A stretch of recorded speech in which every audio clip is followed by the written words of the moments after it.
Hi friends, welcome to my channel BSK connects. ఈరోజు నేను చెప్పే టాపిక్ ఏంటి అంటే వేణుస్వామి, వీణావాణి, టీవీ5 మూర్తి వీళ్ళ మధ్యలో జరిగిన కాంట్రవర్సీకి జనాలు చూసి చూసి బోరు కొట్టేసి ఉండొచ్చు. కాకపోతే నేను చెప్పేది ఏంటి అంటే ఈ టీవీ5 మూర్తి ఎవరైతే ఉన్నారో అతను మహా న్యూస్లో పనిచేసినప్పటి నుంచి కూడా మళ్ళిద్దరం మామూలుగా ప్రీవియస్గా ఫ్రెండ్స్గా ఉండేవాళ్ళు. తర్వాత సమ్ ఇష్యూస్ వల్ల వీళ్ళు విడిపోయారు. విడిపోయిన తర్వాత ఇప్పుడు వేణుస్వామి గురించి టీవీ5 మూర్తి బాగా ఎక్స్పోజ్ చేస్తున్నాడు. ఎప్పటి నుంచి అంటే నాగ చైతన్య, శోభా దుల్లిపల గురించి ఎప్పుడైతే వేణుస్వామి 2027కి విడిపోతారని చెప్పాడో అప్పటి నుంచి టీవీ5 మూర్తి అతన్ని ఫోకస్ చేయడం స్టార్ట్ చేశాడు. సో రీసెంట్గా ఇవన్నీ ఎక్స్పోజ్ అయ్యే క్రమంలో మనం కూడా ఆలోచించాల్సిన విషయం ఏంటంటే వేణుస్వామి ఏదైతే ప్రిడిక్ట్ చేస్తాడో అవన్నీ కూడా చాలా తప్పు. అంటే వందలో 95 తప్పు ఉంటాయి, ఒక 5 కరెక్ట్ ఉంటాయి. ఆ 5ని పట్టుకొని ఆ 95 నెగిటివ్ అవటం వల్ల అతను ఫేమస్ అయ్యాడు. ప్లస్ అతను ఏంటంటే జాతకాలు చెప్పే జ్యోతిష్ని అని చెప్పుకుంటూ సెలబ్రిటీస్ వరకే చెప్తాను, పొలిటీషియన్స్ చెప్తాను, నార్మల్ పీపుల్కి చెప్పను అన్న ఇగో, బలుపు ఇవన్నీ కలిపి వేణుస్వామిలో చాలా ఉన్నాయి. అతను ఏంటంటే ఓన్లీ సెలబ్రిటీస్ వరకు అతనే అంటే ఇతను సెలబ్రిటీ టైప్ అనమాట అని మనం ఫీల్ అవ్వాలన్నమాట అతన్ని చూసి. సో ఆ విధంగా వేణుస్వామి ఏం చేశాడంటే అతనే ఒక స్టాంపు, ఒక సిగ్నేచర్ పెట్టేసుకొని అతనే సెలబ్రిటీ అయిపోయాడు. అంటే మనం తెలిసిందే కదా, మామూలుగా రీల్స్లోనూ వీటిల్లో కూడా చాలామంది ఏదన్నా వైరల్ కంటెంట్ ఉంటే వాళ్ళు ఫేమస్ అయిపోతారు. నట్నం స్టార్ లాంటి వాళ్ళు అవ్వచ్చు, లేకపోతే దుర్గారావు లాంటి వాళ్ళు అవ్వచ్చు, ఇట్లాంటి వాళ్ళు కొంతమంది ఉంటారు. వాళ్ళు ఫేమస్ అయిపోతారు. అలాగే వీడు కూడా అయిపోయాడు, జ్యోతిష్యుడు. అంటే వీడి కేటగిరీ ఏంటంటే జ్యోతిష్యుడి కేటగిరీ నుంచి వేణుస్వామి సెలెక్ట్ అయ్యాడు అనమాట జనాల తరపు నుంచి ట్రోలింగ్కి. అదేవిధంగా ట్రోల్స్ అవుతాడు, కామెడీ అయిపోయాడు ఆటోమేటిక్గా. వాడు కామెడీ అయిపోయాడు. వాడు ట్రోల్స్లో వాడిని ఒక బొమ్మలా వాడుకుంటారు, వాడి వీడియోస్ వాడుకుంటారు, వాడిని ఒక కామెడీ పీస్లో చూస్తారు జనాలు. అయినా కూడా వాడే పెద్ద సెలబ్రిటీలా ఫీల్ అయిపోతూ ఉంటాడు. సో ఇక్కడ క్రమంలో ఏమైందంటే టీవీ5 మూర్తి ఎక్స్పోజ్ చేయడం వల్ల మధ్యలో వాళ్ళ ఆవిడ వచ్చింది, వీణా వాణి అని చెప్పేసి వాళ్ళ ఆవిడ వచ్చింది. వాళ్ళ ఆవిడ ఏంటి, యాంకర్.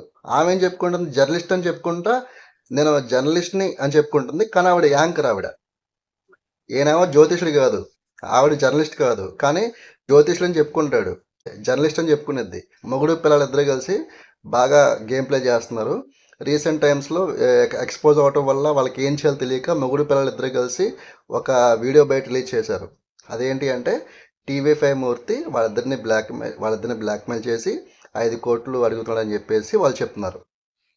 టీవీ5 మూర్తి చూసుకుంటే అతను మహా న్యూస్లో పనిచేసినప్పటి నుంచి కూడా అతని మీద ఎటువంటి బ్యాడ్ రిమార్క్ లేదు. అంటే ఒకరిని బ్లాక్మెయిల్ చేసి డబ్బులు తీసుకోవటం కానీ అలా కూడా లేదు. అతని వేళ అతను వెళ్ళిపోతూ ఉండేవాడు. అతను ఒక మంచి దీంట్లో ఉండేవాడు. జర్నలిజంలో నెగిటివ్ ఉంటాయి, పాజిటివ్ ఉంటాయి. సో మనం అన్నీ చూడాలి దాంట్లో అని చెప్పేసి ప్రతిదానికి మనం నెగిటివ్ చూడకూడదు, ప్రతిదానికి మనం పాజిటివ్ చూడకూడదు. సో నేను చెప్పేదంటే కంటెంట్ని బట్టి మనం చూడాలి.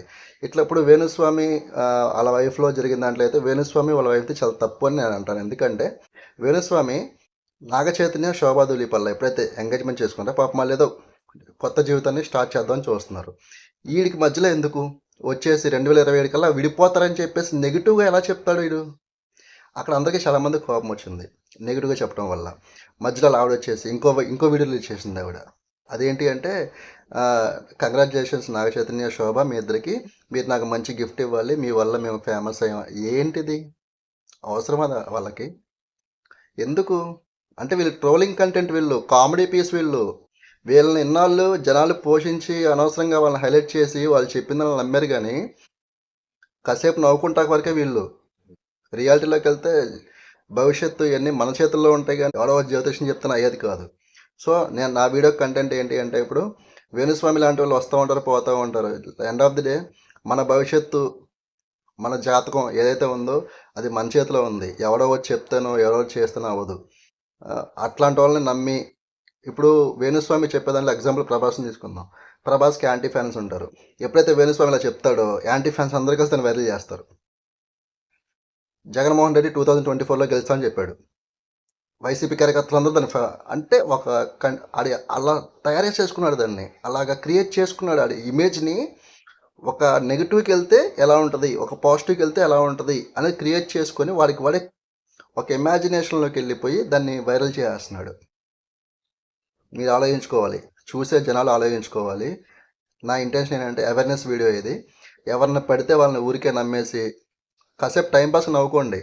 టైంపాస్ కామెడీ చేసుకోండి, అంతేగాని వీళ్ళ వల్ల మీ జీవితాన్ని సీరియస్గా తీసుకోవద్దు. అది నేను చెప్పాలనుకుంటున్నా. సో వీడియో కనుక నచ్చితే లైక్ చేయండి. వేణుస్వామి మూర్తి దాంట్లో ఎవరిది కరెక్ట్ అనుకున్నారో ఒకసారి కామెంట్ చేయండి. నా ఛానల్లో కనుక మీకు ఇంకా వీడియోస్ కావాలనుకుంటే కనుక సబ్స్క్రైబ్ చేసుకోండి. రెగ్యులర్గా వీడియోస్ చేస్తూనే ఉంటాను. Thank you for watching. By.